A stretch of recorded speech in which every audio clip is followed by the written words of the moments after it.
Ciao a tutti e benvenuti a Hablemos de Calcio. Se qualcuno bussa alla vostra porta, non aprite perché potrebbe essere Calenda che vuole vendervi Osimhen. Il procuratore probabilmente è disperato, il suo assistito è fuori rosa. Fonti autorevoli parlano di una trattativa in corso con il Galatasaray. Ora vorrei fare un discorso che almeno per me ha una sua logica, ma prima ricordatevi di iscrivervi al canale e se volete usare unitevi alla barra brava di Abremos de Calcio abbonandovi appunto al suddetto canale. Il Napoli per Osimhen ha rifiutato soldi veri dal PSG, dallo Al-Khali ed ha accettato la proposta del Chelsea sebbene inferiore alla clausola rescissoria. Osimhen, che aveva rifiutato la prima proposta degli arabi, ha accettato la seconda e vorrei vedere. Non c'era l'accordo con il Napoli, 65 milioni erano oggettivamente pochi. Cosa fa De Laurentiis? Dice ad Osimhen che o gli arabi pareggiano l'offerta del Chelsea o se ne va in Premier. Oltretutto è sempre stato il suo sogno. Il problema è che l'offerta del Chelsea era di circa 8 milioni e questo è il motivo per il quale l'attaccante ha rifiutato la proposta di ingaggio. Suona la campanella, chiude il mercato ed Osimhen resta a Napoli, seppur fuori rosa. Adesso arriverebbe il Galatasaray, il quale non solo non caccerebbe un euro, ma non vorrebbe neanche pagare l'intero ingaggio di Osimhen e quasi quasi sta anche facendo un favore al Napoli.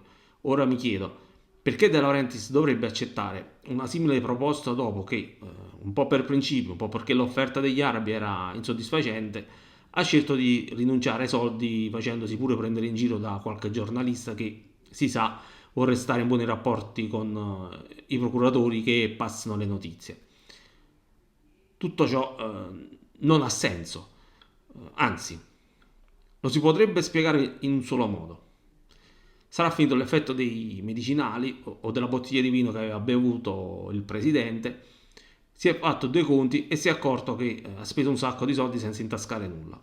Tuttavia non mi risulta che De Laurentiis assuma farmaci che offuscano il pensiero e tantomeno che sia dedito al consumo smoderato di alcol.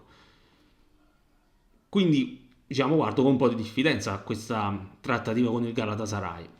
Avrebbe più senso, a mio avviso, attendere gennaio e vedere cosa succede e magari a quel punto accontentarsi di 65 milioni o giù di lì.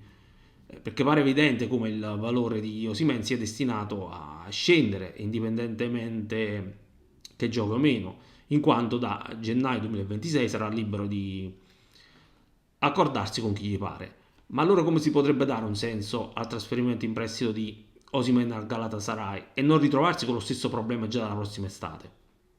L'unica soluzione, a mio avviso, sarebbe quella di prolungare il contratto di Osimhen almeno fino al 2028, magari anche spalmando il suo ingaggio ed eventualmente abbassando la clausola rescissoria a 90-100 milioni, quello che è.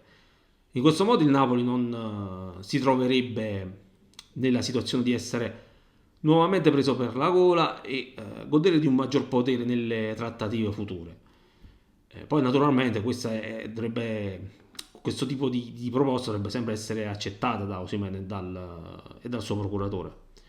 Fatemi sapere cosa ne pensate, se siete d'accordo con l'idea del prestito o se preferite che Osimhen resti ai margini della squadra o perché no reintegrarlo.